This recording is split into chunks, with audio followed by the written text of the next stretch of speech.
Сайн байцгаана уу хүнд үзэгчдээ. Өнөөдөр манай дефакто нэвтрүүлгээрээ бид та бүхнийг сонин зочинтой уулзуулна. Та дөнгөж мэдж эхэлж байгаа. Гол нь бид нэр хотын асуудлуудыг, хот төлөвлөлттэй холбоотой юу хийгдэх гэж байна, яаж ийн гэдгийг ярих гэж байгаа. Өнөөдрийн дефакто нэвтрүүлгийн зочноор Ган зоригийн Лувсан Жамц, Монгол улсын их хурлын гишүүн, хот төлөвлөлтийн инженер, шинжлэх ухааны доктор. За ийм хүн байна. Ган зоригийн Лувсан Жамц, Монгол улсын их хурлын гишүүн. 2007 онд олон улсын КАИ ахлах сургууль, 2011 онд Токиогийн Политехникийн сургуулийг архитектор мэргэжлэр бакалавр, 2018 онд Токиогийн их сургуулийг хот төлөвлөлтийн инженер мэргэжлэр магистр, 2021 онд Токиогийн их сургуулийг хот төлөвлөлтийн инженер мэргэжлэр доктор зэрэгтэй тус төгссөн. 2011-ээс 2013 онд Gobi Travel компанид архитектор, 2014-өөс 2016 онд MyBase компанид захиалагчийн инженер, 2015-аас 2016 онд байгаль орчин аялал жуулчлалын яамд үндэсний зөвлөх, 2022-оос 2024 онд Японд Nippon Koi компанид дэд менежерээр тус ажиллаж байсан. Хамбогд уус хатан туулгуулын хөвөөндөх цэнгэг агаартай бүсэд байрлалтай. Хүүхдэд ээлтэй хотхны төлөвлөлт болон эвлэл амьдралын хэм маягийг эрхэмлэгч та бүхнийг King Tower апартментийн 5-р ээлжийн орон сууцнд урьж байна. Амар тайван амьдрал. Аян давтагдсан шүү. Сайн байна уу та? Сайн байна уу? Танд олон үзэгчтэй энэ өдрийн мэндийг өргөе. Хүндтэй нэвтрүүлэгт орж оролцож байгаад маш их баярлалаа. За баярлалаа. За Японы Nippon Koi гэдэг энэ дэд бүтцийн том дэд бүтцүүдийн төслийг зохион байгуулдаг инженерийн ийм компанид та ажиллаж байгаа, том төслүүдээр ажиллаж байгаа гадаадд ч тийм Турк, Таиланд, гэх мэтэр Араби орнууд. Тэгээд ийм төслүүдээр ажиллаж байгаад гинт их хурлын гишүүн болсон. Юу болчихов? Яагаад ийм болчихов? Миний хувьд 2011 онд бакалавр архитектор төгсчөөд тухайн үед яг гэр хороол буюу одоо гэр суурин газрын дэд бүтцийг хэрхэн шийдэх вэ? Утааг яаж бууруулах вэ? Төвжирлийг хэрхэн шийдэх вэ гэсэн нийгмийн тулгамдаад байгаа энэ хотын асуудлууд дээр их төвлөрч ажиллаж байсан. Тэрнээс хойш 16-аас 21 оны хооронд Токиогийн их сургуульд хот төлөвлөлтөөр магистр, доктор хамгаалаад энэ хугацаанд нийслэлтэй болон салбартайгаа мэргэжлийн холбоотуудтай их ойрхон ажилладаг байсан. Үе үеийн хотын дарга нар гаргаж байгаа шийдвэр болон гаргаж байгаа шийдвэр дээр үндэслэлтэй судалгаа юу байна гэсэн тийм зүйлүүдээр одоо ойрхон холбоотой онлайнаар ажилладаг байсан л та. Тэгээ 21 оноос энэ Nippon Koi гэдэг компанид ажиллаад дэд менежерээр олон улсын төслүүдийг хариуцж ажиллаад тэрэн дотроо бас Монгол улстай Улаанбаатар хоттой энэ дэд бүтцийн асуудлуудыг шийдэх боломж бололцоо юу байна, оролцоо юу байна гэж одоо их хэрэглэдэг байсан. Тэгээ ер нь бол одоо хэрэгжиж эхлээд байгаа метроны төслийн одоо тэд зүгийн шинжилгээ ажлууд байгаа тий. Тэрэн дээр бас оролцоод ер нь холбоотой байдаг байсан. Тэгээд намын гишүүн бол биш байсан ч гэсэн намын бодлогоор Улаанбаатар хотын асуудлыг шийдэх ёстой гэсэн. Энэ шийдвэр одоо шийдлийг боловсруулахад хэрэгжүүлэхэд мэргэжлийн хүний оролцоо хэрэгтэй байна гэсэн саналыг тавьсан.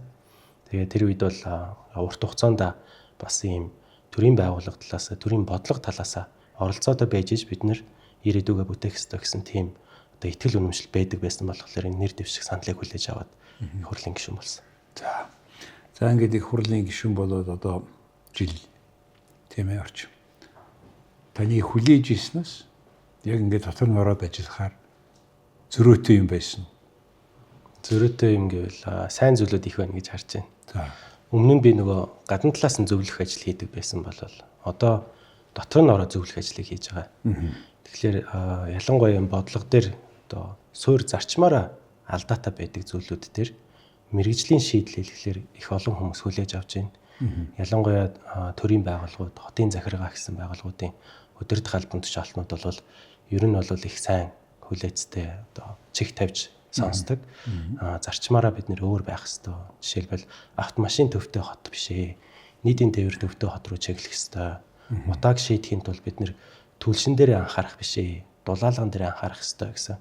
Тийм үндэс суурьаар нөөцлөх бодлогын өөрчлөлтүүдийг шийдэл танилцуулахаар их нааштай хүлээж аваад хэрэгжүүлэхээр төлөвлөж байгаа ажлууд дээр их саналуудыг тусгаж аваад явж байгаад бол их баяртай байгаад байна. Тэр ялгаа их том байна.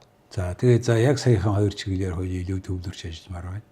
Нэгдүгээр та ер нь бол дэлхийн бүх том хотууд бол үүндээ бол нийтийн тээврийн төвтэй л дөө тийм ээ.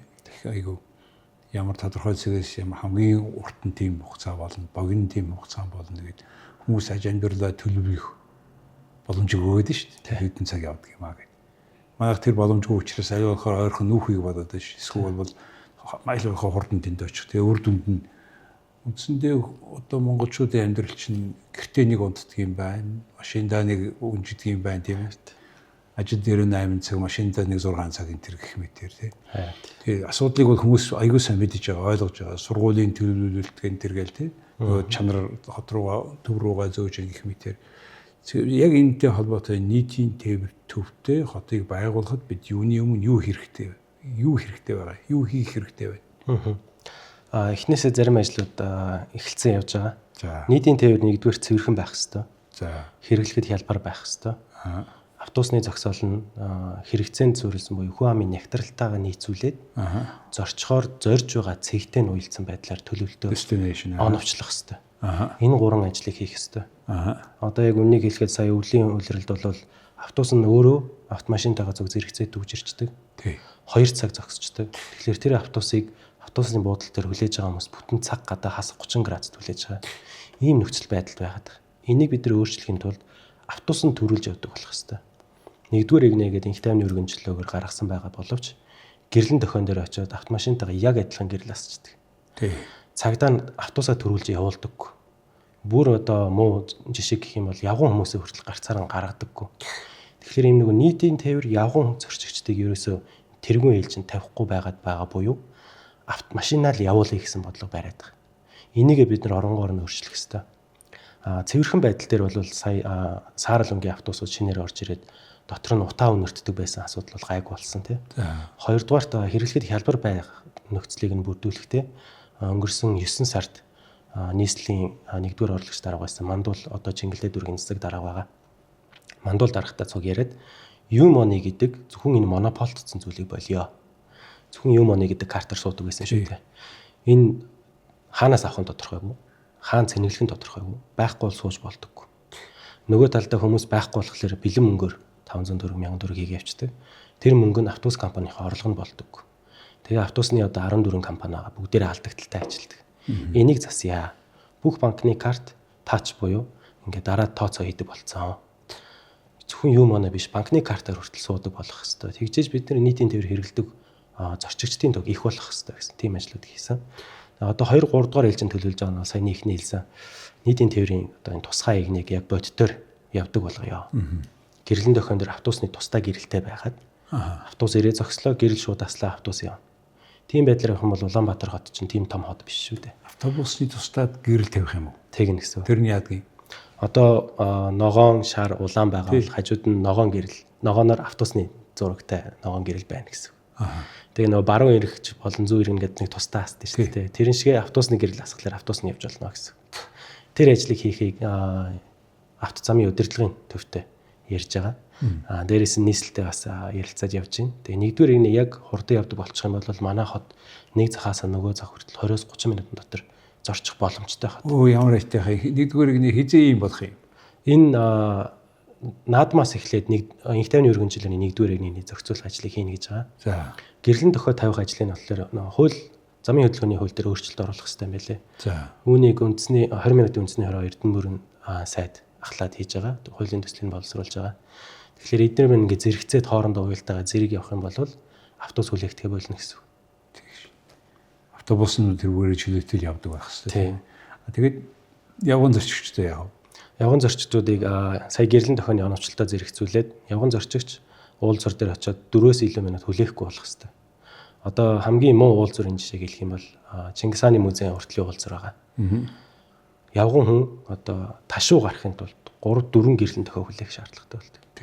Энэ 4 минут гэдэг хугацаа яагаад вэ гэхээр behavioral analysis гэх юм уу? Хүний одоо хүлээж чадах одоо төвчээртэй хүлээж чадах хугацаа гэдэг тийм. Тэр бол нэг 3-4 минут байдаг. Энэ нөгөө бэлэн гомонгоос гарсан л одоо судалгаалтай. Тэгэхээр явган хүн бол гэрлэн дохионоор 3-4 минутаас илүү хүлээж болохгүй. Тэгэхээр тэгж оновчлно. Дээрээс нэмээд ташуу гардаг болгоно. Японы Шибуягийн Шибуягийн юу чинь нэг газараас 3 дэшээ явж болж байгаа шүү. Тий. Тэгээ тэр чигээр наацсан учраас тэр олон гэсэн үер шиг тий олон хүмүүс зэрэг гараад үнэхээр тэрээ 4,000-аас бага шүү. Тий. Тэгэхээр тийм байдлаар хийх юм бол явган дугуун зорчигтойгоо бид нэр тэргүй ээлжин тавьж байгаа гэсэн. Ингээд явах юм бол ялангуяа их тойроо дотор оршин сууж байгаа амьдарч байгаа хүмүүс маань бага тойроо дотор байгаа энэ ажлын байрны бөөгнөрл төвлөрөлттэй хэсэг рүү явган дугуун замаар ирэх боломжтой болж байна. Тэгэхээр өвөлдөө ч гэсэн 10-аас 20 минутын дотор алхах боломжтой буюу хас 20 хас 30 минут Ташуу биш гарахаар 2 удаа зогсож байгаа. 2 удаа яваад 8 минут 2 удаа. За энэ наад чи сайхан мэдээ байна. Хизээс энэ ташуу гарцыг зөвшөөрөх.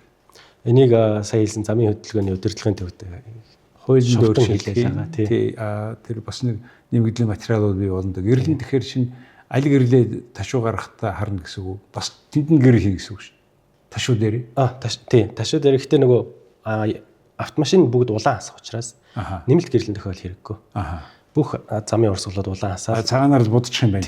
Дөрвөн тал нь дөрвөн ногоо явган замын гэрэл дөрвөлээ ногоо хасаал ташуу цагаан зураас гарц гиснээс одоо нэг гарцсан дээрээ бүгдээрээ нүүр руугаа очиод хоорондоо ингээд зөрчилдөд байх юм. Тэгээд одоо бусад хооронд ингээд гарцын чинь дотор нь 2 хуваагаад нэгийг сумын ингээд заацсан байдаг шүү. Тэгдэ. Ядаж тэгж болохгүй. Болно. Хизээд хий. Тийм шийдлүүдийг одоо боловсруулаад явж байна. Хийж байгаа юу тий? Чиглэлээ. Тэгэхгүй бол яг зэрэг олон ингээд 1000 хүн зэрэг ингээд ягаад бие бинийгээ дундуур гаргах гэх нэг бөө юм болж байна. Тий.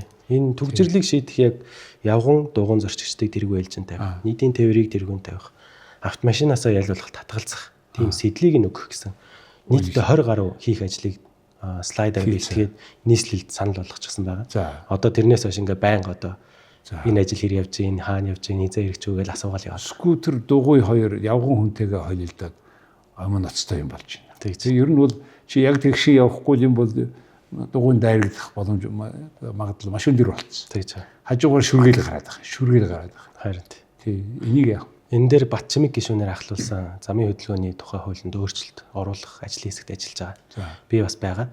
Энэ дээр яг ялангуяа сөрөн одоо зам дээгүүр их хурдтай яваад идэг тий хүүхдүүд байгаа да. 18-аас дээш насны А үнэлэхтэй хүмүүс л сөрөн өмнө яа. Автомашины зам дээрээ давхаа. Дугуй болон скутерүүд бол дугуйны игнэгээр явах хэвээр. 10 км/цагаас илүү хурдтайгаар явж болохгүй гэсэн тийм зохицуултуудыг хийж байгаа. Тэгээд оргоод хууль гаргаа тийм ээ. Тэгэхээр ийм журам болон хуулийн дээр өөрчлөлт орно гэсэн. Тэгээд тэр явган хүн тэр дугуйны зам хоёрыг чи бий болгоход бас хэцүү байна. Гэтэ яг энэ өргөнчлийн дээр бол манай иг тавийн өргөнчлийн дээр бол юм юу ч гэсэн татцсан биш үү гэсэн байна тийм. Энэ дээр нөгөө нийслэлийн замын хөгжлийн газартай Уд Баяр дарагтай бас яриад. Их тойрог дотроо сая хэлсэн явган дугуйгаар зорчих боломжийг бүрэн болгож өгөө. Явган зам нь тасардаггүй байх. Эвдэрдэггүй, эвдрэлгүй байх. Дугуйн зам нь илүү цэвэрхэн байна гэдгийг болиулаад явган зам нь илүү цэвэрхэн байх хэрэгтэй. Ийм одоо үндсэн зарчмуудыг хөлийн бэрхшээлтэй хүмүүст нэмтэй байх хэрэгтэй. Бордюрын налуулга энэ бас яг стандартын дагуу 30 жилийн өмнө ротори хөдөлгөөнийхэн санал тавьж анх энэ замуудыг эвдүүлж нэг юм болгож байсан хэлж. Тийм за өөр нэг асуудал нь шүү дээ. Өглөө эрт юм уу заримдаа ингээд зам цэвэрлж байгаа хүмүүс нэг хогийн саваа ингээд тавиад шүрдэж эхэлж байгаа. Нэгдүгээр нарийнхан тэгээд тойрох хэцүү, байх хэцүү, зам цэвэрлэхийг буруутгах хэцүү, байх хэцүү. Тэгээд нэлээд ингээд хүмүүс ингээд нээ цэвэрхэн хувцас өмсөө гэрээсээ гараад нөгөө цэвэрлэгч шинийг сайн шүрдүүлж аваад шороо таасанд нь ороод тэгээд нэг саарлах хувцастай ороод ирж байгаа байхгүй. Тэгэхээр энийг бусад оронд хийхгүй байгаа юм. Тэгээ энэ нэгдүгээр чиглэмээр байгаа, хоёрдугаар шөнөө цэвэрлж явах шиг байгаа тийм ээ. Энийг хийзээ. Жохон ч гэсэн маш их тав тухыг алдуулж байгаа юм байна шүү дээ. Тэгээд тэдний цалин сайн болсон болтой шүүрдэн гэдэг бол ер нь сайн шүүрдэж байна. Тэр хэмжээгээр тоос босч байна. Энийг яах вэ? Тийм тогтчил үйлчилгээний компаниудын ажилчид бол би их баярлж байгаа. Их одоо сэтгэл гаргаж ажиллаж байгаа шүү дээ тий. Гэтэ нөгөө дутагдаад байгаа зүйл нь болохоор бид нэр автоматжуулах хэрэгтэй. Таны сая хэлсэн шүүрдэх, услах, чийгшүүлэх ажлыг автоматар зэрэг явдаг юм жижигхэн одоо тэрэгнүүд байдаг шүү. Нэг жижигхэн биш ер нь заримдаа унтсан байх нь тэр нь одоо хүртээмжтэй юм уу, зөвүүн юм уу, буруу юм уу тэр хэдий байдгийг. Тэр юм байлаа. Яг нийслэл дээр ч юм уу төрийн байгууллагуудаа цуг ажиллахлаар манайхан тендер зарлахтаа ажлын даалгавраа яг зөв боловсруулж чадахгүй байгаа тал ажиглагдаад байна. Мэдэхгүй байна уу, санаатай байна уу? Ерөнхийд нэг одоо Google дэж үзээл. Яг ийм бүтээгдэхүүнүүд байт юм байна. Тэдэн дүрг арай хямдны юм байна гээл зарлцлаа. Гэтэл манай улс чинь нөхцөл байдал ондоо хасагдаж хүрдэг те зундаа нэмэгдэж 80 градусын зөрүүтэй. Илүү чийг багтаа болохоор цас нь илүү хурдан одоо мөсддөг. Ийм онцлогуудаа тусгасан тийм ажлын даалгавраа зөв боловсруулаад тэнд зарлах хэрэгтэй. Тэгэх юм бол тэнд орж байгаа аж ахуйн нэгжүүд маань өөрсдөө одоо мөсийг хусдагч байд юм уу тийм шийдлүүд өгөн байгаа шүү дээ. Тийм биш одоо бэлэн одоо халуун оронд ашигладаг л нэг машиныг л одоо ийм юм худалдаж аавна гэсэн ажлын даалгавар бичээл тэгэл тэрнийг аваад байгаа гэсэн тийм ажлын даалгавраа зөв боловсруулна гэдэг зүйлийг л төрийн бүх байгууллагууд бүх шатандаа хийж чаддаг болох хэрэгтэй гэж бодод. Тэр төрийн ажилтны чадварын асуудал бол нэгдүгээрт тэр авиас бидэг чадвар дээр нь толгуурлаж явмаар байгаа. Хоёрдугаар гайгүй цалин өгмөр байгаа. Одоо болохоор зөв намдаа сайн зүтгэсэн орон мэргэжилтийн хоёрдугаар асуудал байгаа байхгүй юу. Энийг яг энэ талаар жоохон халиад ярихад яавал дэрвэ. Энэ дээр би нэг төрийн бодлогын талаар бас их судалгаа хийдэг байсан. Инженерийн зөвлөх үйлчлийн компанид ажилладаг байхдаа хотын захиргаа яаж ажиллавал илүү үр ашигтай байх юм бэ гэдэг судалгаа хийдэг байсан. Хамгийн чухал зүйл чадвар дээр суурилсан байх хэвээр. Чадварынгийн зөв үнэлсэн цалингийн тогтолцоотой байх хэвээр. Гуравдугаарт нь болохоор сэлгээ хийх хэвээр. Нэг албан тушаал дээр эсвэл нэг газар 3 юм уу 5-аас дээш жилээр ажиллаж болохгүй. Байнгын төрийн албаагчд хоорондоо солигдож Сингапур тийм шүү дээ. Сингапур тийм, Япон тийм, Хятад жишээнд ийм шинжилтийг хийсэн сошь эдийн засгийн өсрөнгөө хөгжсөн. Герман тийм, олон улсууд бүгд тийм байгаад байгаа. Тэгэхээр юу үүсдэг вэ гэхээр юмыг зөвхөн өөрийнхөө өнцгөөс харах биш, олон талаас нь харж сурдаг. Хоёрдугаарт нь сэлгэх тоолондоо шин одоо хамт олонтой болж байгаа учраас одоо шин төлөвлөгөө боловсруулаад шинээр шин шийдэл хайя гэсэн тийм сэтлүүдийг их өгдөг гэж байгаа. Тэгэхээр одоо хамгийн одоо бодит жишээ хэлэх юм бол манай боловсролын салбар энэ дээр их дутагдaltaй байгаад.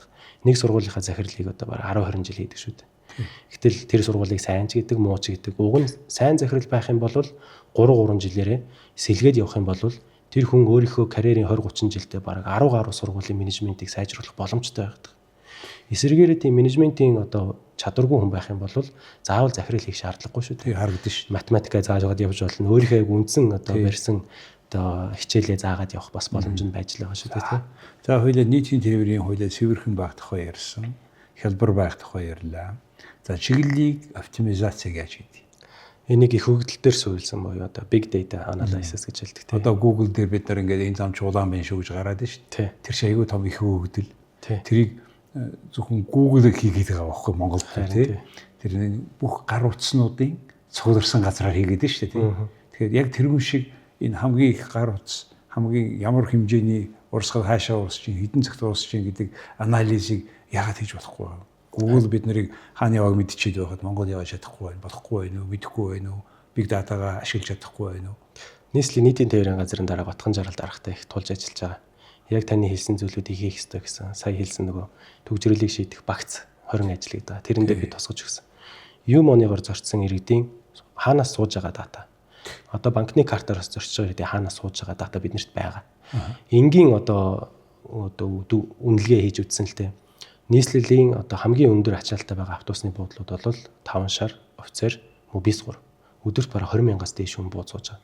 Гэтэл автобусны буудлын жижиг. Автобус нь орж зогсдог халаас нь бас богинохоо. Тэгээ дээрээс нь нэмээд тэнцэн нөгөө машинууд төрж ирээд тавьчихдаг. Тэгэхээр нөгөө автобус нь халаасандаа орж чадахгүй иргэд одоо хэрэглэгч зорчигчд зам руу гарч иж автобусандаа суугаад гүйцэж дүрлэж байгаа автобус нь нөгөө 3 игнийг гуруулангийн түгжээ хийчихэж байгаа. Тийм асуудал.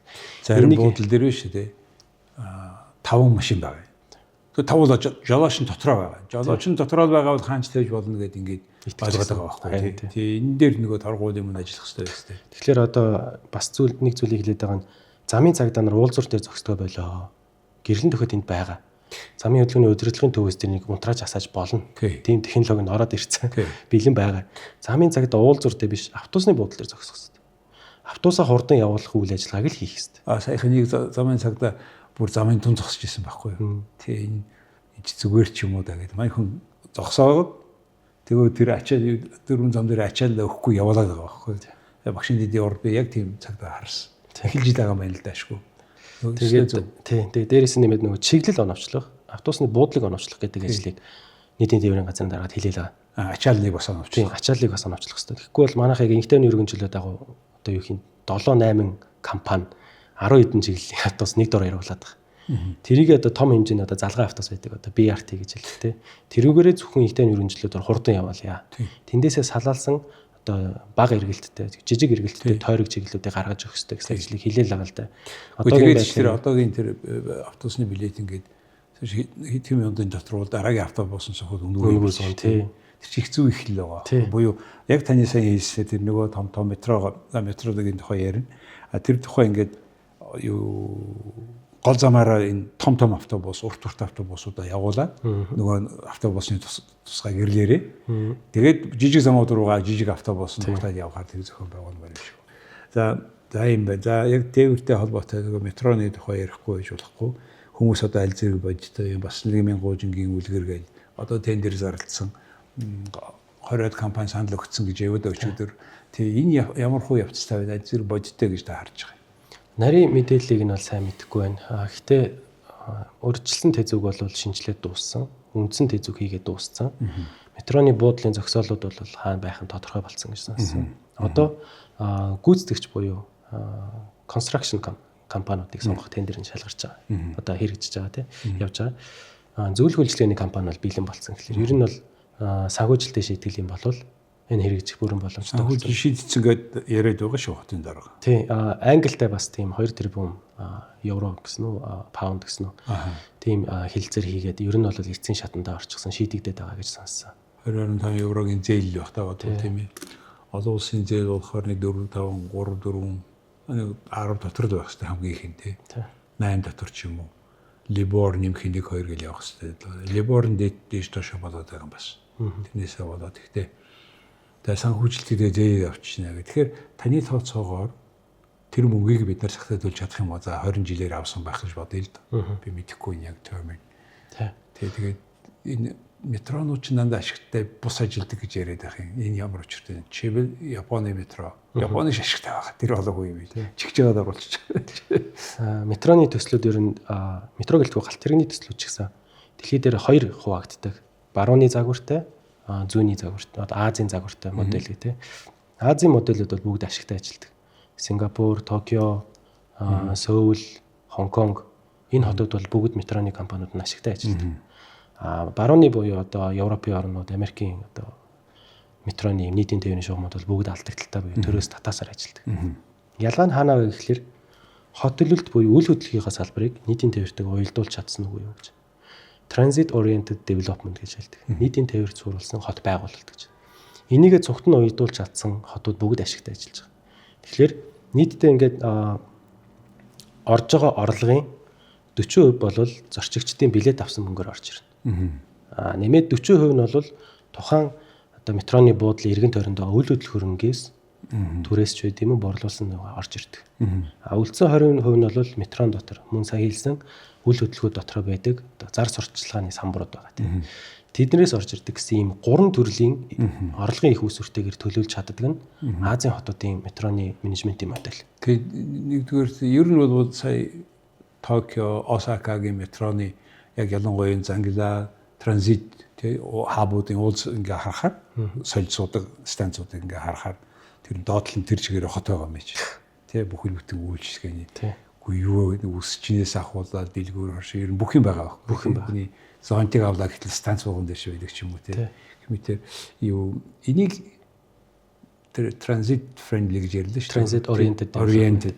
Тэгээд энэ шилжин суухтай чиглэсэн ийм энэ бодлого чинь одоо энэ манай энэ метроны зураг дээр аль зэрэг туссан гэж та өөрөө харж байна.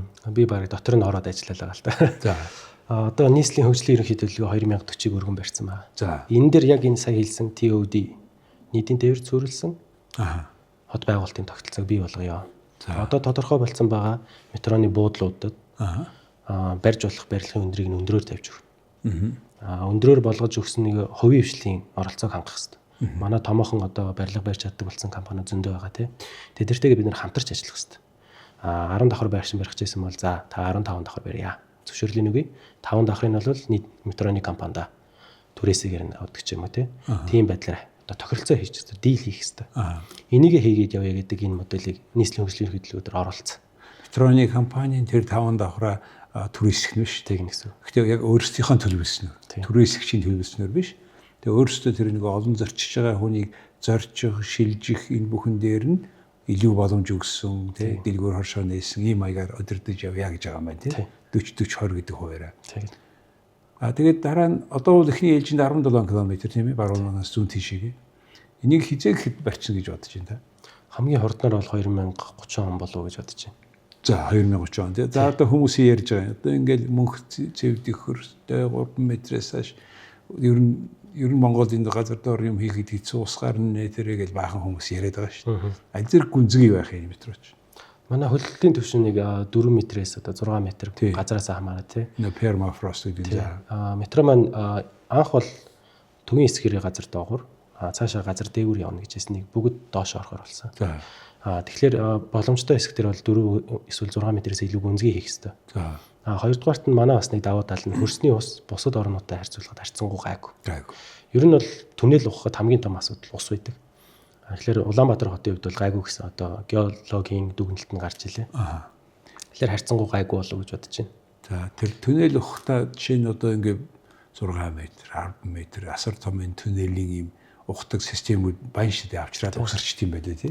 Тус болгонд жижиг болгоно ирж байгаа айгүй аваад хошоогоо зөвгөл тогтсон систем юм байлээ шүү дээ. Бүр хамаагүй эффективний болчихсон юм байлээ шүү дээ одоо бол. Тий. Одоо технологи бүр сайжраад ухажаахта бетоноо цутгаад хонглон шууд бий болчихж байгаа. Тий. Тэгээд дундуураа нөгөө шороогоо гаргаад ус араас нь ус цементээ ингээ шахаад тий. Бүрэн автомат болчиход байгаа. Тийм лимар ухаж хурдан гаргах байх л да тий. Нэг яг ийм том дэд үтсийг сүүлд эхлэхийн нэг ач холбогдол нь хамгийн сайн технологитой оролцсон гэсэн үг шүү дээ тийм. За тэгээд 4 метрээс доош гэх юм байна. Хэдэн метр байх вэ хамгийн гүн? Наривчлсан зургийг нь бол хараагүй байгаа болохоор хэлж мэдэхгүй. Тэгээд эн чинь бол эхний шугам нь. Дараа нь хэд хэдэн босоо шугам байх юм уу? Нэг л босоо шугам байх юм. Эхний ээлжинд бол 1-р шугамын их тайвны өргөнжлүүд байгаа. 2-р шугамыг бол трамвайгаар шийдэе гэсэн нийслэлийн чиглэл гарч ах шиг байна. Энэ бол Ярамгаас одоо Сэлбэдэд дүүгээд газар жилүүлж байгаа тийм. Тэр хүртэл газар дээгүр одоо цахилгаан галт дээр гэх юм уу тийм. Тийм трамвайгаар шийднэ гэсэн. Өөрийн замтай. Тустай игнэтэй.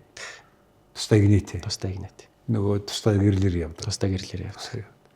За хоёлоо одоо 2 дахь хэсэг рүү орохгүй цаг богино асуудал их байдаг.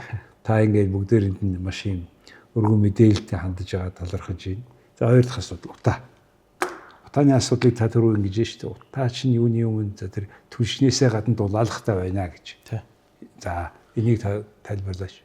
Ер нь нийгмийн асуудлыг чиглэхэд нийгмийн асуудлуудыг шийдэхэд чиглэл нь 2 янз байдаг. Хэрэглээг дэмжих бодлого байх юм уу? Хэмнэлтийг дэмжих бодлого байх юм уу гэдэг. Бид нэр сүүлийн 10 гаруй жил бол ерөөсөө хэрэглээг л дэмжиж ирсэн буюу утаагүй зуух гэж нэг ирсэн, сайжруулсан төлш гэж ярьлаа тий. Шөнийн цахилгаан халаалтын хөнгөлт гэж ярьлаа. Эдгээр чинь бүгд татвар төлөгчдийн мөнгөөр татаас өгж яваад байгаа шийдлүүд. Тий. Хэрэглээг дэмжиж байх нь хамаагүй дэмжиж байгаа тий. Хэрэглээг дэмжинэ гэдэг маань манай төсвийн урсгал зардлага ихсээл юм. Асуудал шийдэгдэхгүй гэсэн. Тэгэхээр бид нар одоо төрийн одоо маш том зарчмын өөрчлөлт хийж байгаа. Нийслэл болоо ерөнхий засгийн газрын түвшин ч гэсэн энэ дээр ойлголцол төрсэн. Дулаалга дээр анхаарья. Халаагуурын технологи юу ч хийж болно. Цахилгаанаар халааж болно, газаар хийж болно, сайжруулсан түлшээрээ байж болно, эсвэл сэргээгдэх юм ч хийж болно. Гол нь дулаалсан байх хэрэгтэй. Манай барилгын одоо дулаалгын стандарт бол яг манай улсын нөхцөл тохироогүй. Оросын байсан одоо гост гэж ярьдаг тий. Тэрийг одоо хулаал тавьчихсан. Хамгийн гол анхаарал өгж байгаа нь 60 см зузаан байх хэрэгтэй гэдэг байгаа болохоос биш. Нэмэгхэн ч байсан гэсэн дулаалга хангах тий. Жишээлбэл базальтын тэргээл материал биш тий. Манай харьцангуй дотоодоос дулаалгын материалыг үйлдвэрлэдэг болчихлоо. Гол нь дулаалга ямар байх хэрэгтэй вэ гэхээр дор хаяж нэг төө зузаан байх хэрэгтэй. Тэгээд дээвэр шал бүгдийн дулаалсан байх хэрэгтэй. Би нөгөө 10 уулзсан хэсгүүд нь тий бүгд уулзраад байх хэрэгтэй. 11-ээс 15 оны онд би гэр суурингаар судалгаа хийж явдаг гэсэн 100 гаруй өрхөөр бод дээр ороод байшингаа та яаж барьсан, ямар материал ашигласан, дулаалга нь хэр зузаантай юм. Энэ бүлэг бүгдийг ингээ хэмжиж ажиллаж хахад ер нь манай гэр суурин газрын байшингийн 80% нь бол self built буюу өөртөө барьсан байшин. Дээрээс нэмээд дулаалгыг харахаар ханандаа л 5 сар орчим ил дулаалга хийдэг. Таад шал хоёроо дулаалдаггүй. Тэгэхээр бид нар дотор нь хичнээн халаагаад ч нэмэргүй. Дулаанаа алдаалах учраас галлаа л энэ гэсэн. Тэгэхээр дулаалгаа нэг төөгөр тааз хан шал бүгдийн дулаалнаа. Дулаалаадынхан бол нэг дотор нь галалцсан байхад эсвэл цахилгаанаар халаацсан байхад дулаан алдахгүй учраас Тий. хэрэглээгээ хэмнэж байгаа гэсэн. Тий. Тэгэхээр өрхийн зарлага буурна. Тий. Багасна. Тэгэхээр одоо манай 30% баг орлоготой иргэд байна гэж ярьж байгаа. Энэ давхаргаа бид нэр дэмжиж байгаа бодлого болно гэсэн. Ийшээгээ чиглэж байгаа. Тэгэхээр 2-3 зүйлийг улсын хурал дээр ногоон санхүүжилтийн ажлын хэсэг гэж ахалж ажиллаад өнгөрсөн намрын чуулганаас ажиллаад их хурлын тогтоолын төсөл боловсруулалт одоо дуусж байна. Дулаанбаатар гэдэг аяныг эхлүүлэх гээд засгийн газар бол нийслэл. Засгийн газар тэр дотроо хот байгуулалтын яам, байгаль орчны яам, эрчим хүчний яам ямар ажил хийх ёстой гэсэн бүх төдөө листийг гаргаж байгаа. 2028 он, 2030 он, 2032 он гэсэн богино дунд урт хугацаанд яам тамирын газрууд нийслэл ямар ажил хийх ёстой. Тэдний бүгдийг тодорхой зааж өгч байгаа. Энэ дулаалгын аяныгаа Дулаанбаатар гэж нэрлээд өвлөөс өртөж дулаалъя. Дулаан цагаар дулаалъя гэсэн ийм одоо аяныг эхлүүлж байгаа. Чингэлтэй дүүргийн цэцэг дарга, мандуул даргаас их хамтарч ажиллаж байгаа.